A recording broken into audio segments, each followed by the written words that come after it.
Hello everyone, welcome back to Brian's Mysteries and Adventures on Trail. I hope everyone is doing well. Before we get started, I just wanted to wish everyone a wonderful holiday season. I also wanted to say thank you to all of you for all your support, your feedback, your comments, all my subscribers. Please stick around to the end for more channel information. For those of you who haven't subscribed, please consider subscribing. It's actually amazing how low a percentage of each video hasn't subscribed. I'll just give you one example here to show you. This is from one of my last 3 videos. As you can see, almost 75% of the people that watch that video aren't subscribed, whereas only about 25% are. It really does make a difference. I really appreciate your consideration and thank you so much. All right, let's get into today's case. Today we're going to be talking about the disappearance and what happened to Paul Gallenstein. Paul was 64 years old at the time. He was living in the Fort Collins, Colorado area. I'm going to have some maps and pictures up as always. Paul had moved to Colorado when he was 14 years old. He graduated from Fort Collins High School in 1977. He then went on to receive a Bachelor of Science in Economics from Colorado State University in 1981. He then went on to work in the family business as regional manager for Brady Oil. He married his beloved Cindy in 1987 at the St. Joseph Catholic Church in Fort Collins. Here are some maps and pictures to give you an idea of where that's located here in the United States. Paul and Cindy were very successful. They developed the Sunflower Active Adult Community in Fort Collins. They then sold that in 2016 to start their retirement, which they were absolutely loving. Paul had an amazing passion for fly fishing. They both loved to travel, not just nationally, but internationally. Paul was a very big golfer as well.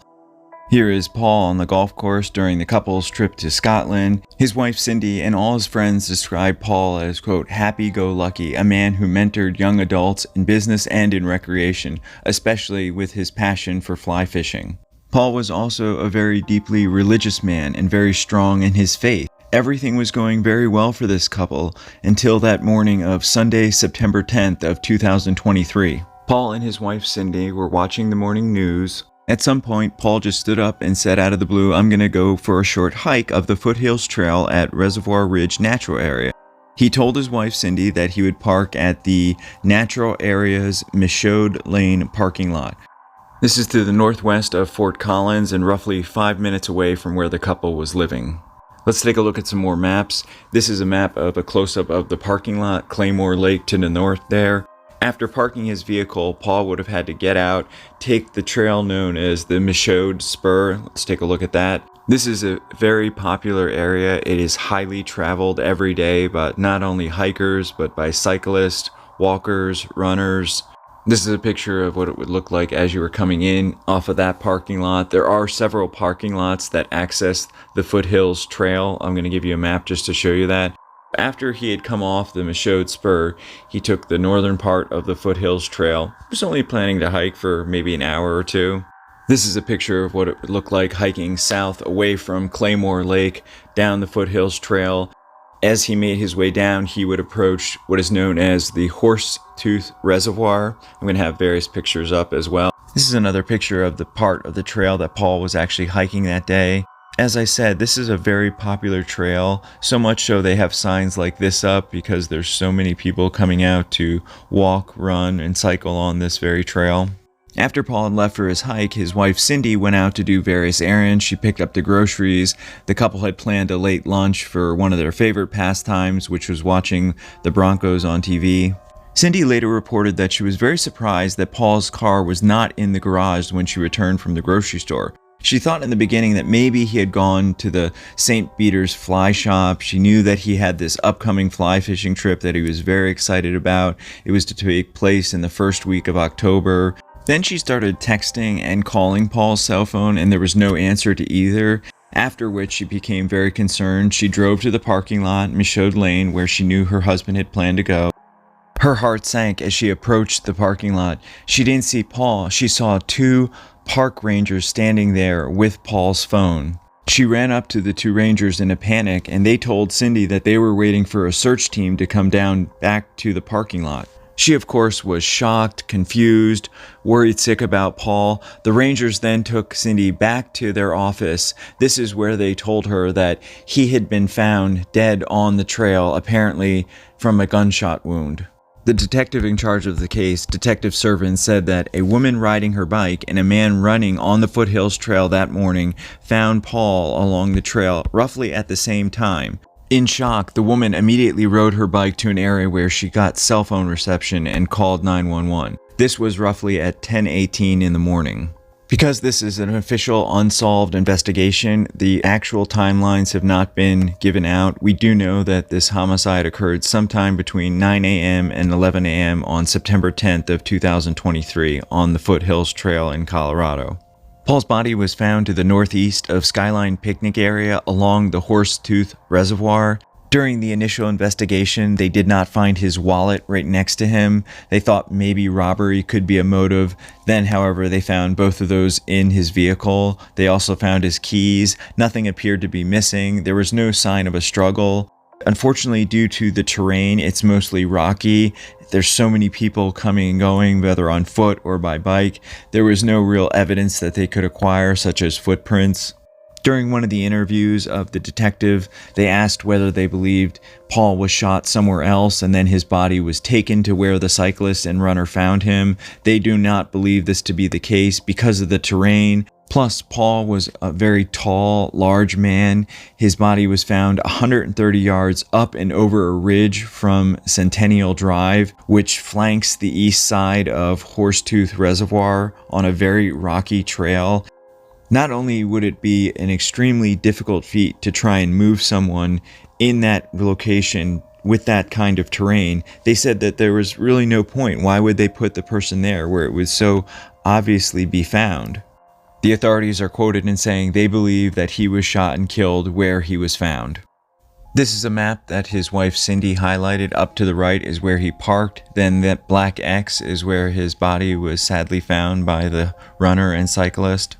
No weapons were found at the scene. There were a few shell casings found a little ways away, but they were determined to be not related to this case. It is also noteworthy that it is illegal to hunt or discharge firearms anywhere in this Reservoir Ridge natural area. The authorities went over and over and canvassed the entire Foothills Trail area as well as the surrounding area. They talked to hundreds of people who usually hike, ride, or walk in that area. This didn't lead to any useful tips, unfortunately. The authorities thoroughly investigated the two people who found Paul that day. They are not considered to be suspects. They also sadly had to put his wife Cindy through an investigation. She is also not considered to be a suspect. Cindy has been so strong through this entire investigation. She made thousands of flyers that eventually had to be taken down. Now she has spent so much money on billboards that can be seen all throughout northern Colorado.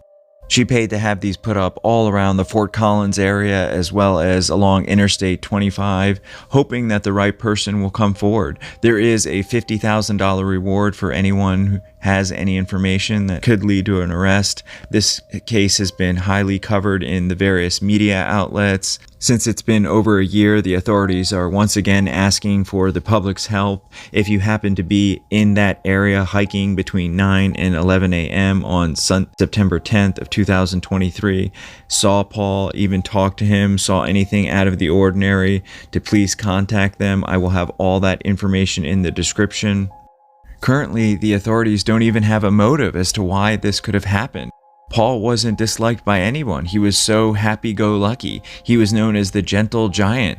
They don't understand how somebody could just come up and do this to him, what their motive could have been. Those of you that are thinking suicide, there was no weapon found at the scene. Paul or his wife, they didn't own any firearms. The police highly investigated this. They went through all their records. They never did own any firearms. They checked all their past records. Neither of them have ever owned a firearm. Plus, they had no financial worries. There were so many things that they were both looking forward to. Paul had that upcoming fly fishing trip that I mentioned in the beginning. He was very excited about that.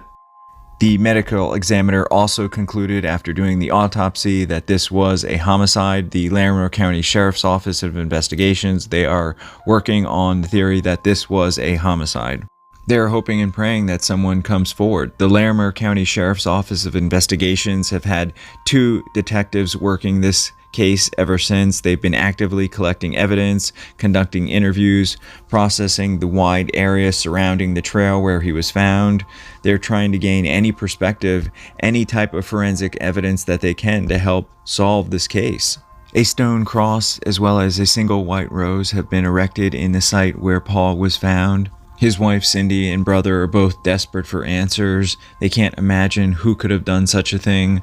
Paul did have a heart procedure done 3 weeks prior to this terrible tragedy, but other than that, his health was good. He was back to his normal self, doing all the things that he loved to do.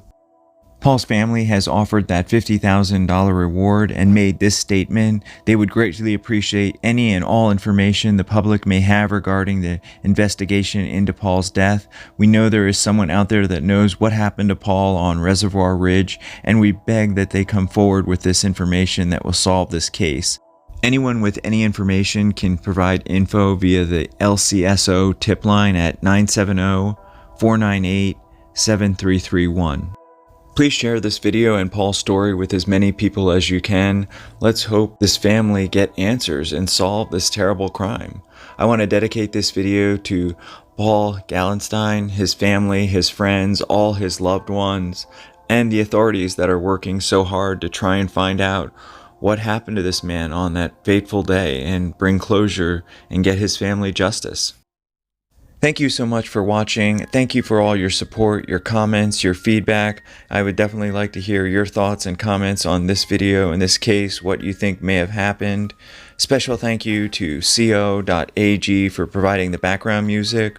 Hopefully, I'll see you all in the next one. Take care. Hey everyone, thanks for sticking with me to the end. I wanted to tell you that I am still working on the Christmas cards. I wanted to say thank you for all those that have sent me cards. I really appreciate it, and I can't say thank you enough.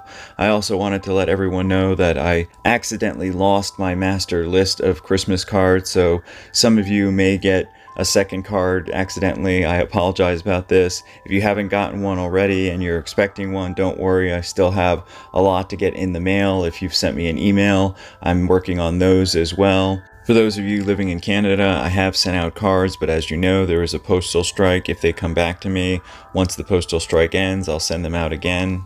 If you have any video or case suggestions for me at this time, please leave me a comment because I'm still quite behind on the emails. I've been filtering through and looking for the ones that say Christmas cards or case suggestions, but I am trying to get caught up on all of those. I wanted to wish you all once again a very happy holiday, sending thoughts and prayers out to all of you and your families, wishing you a safe and wonderful holiday season. Happy winter solstice. I'll see you in the next one.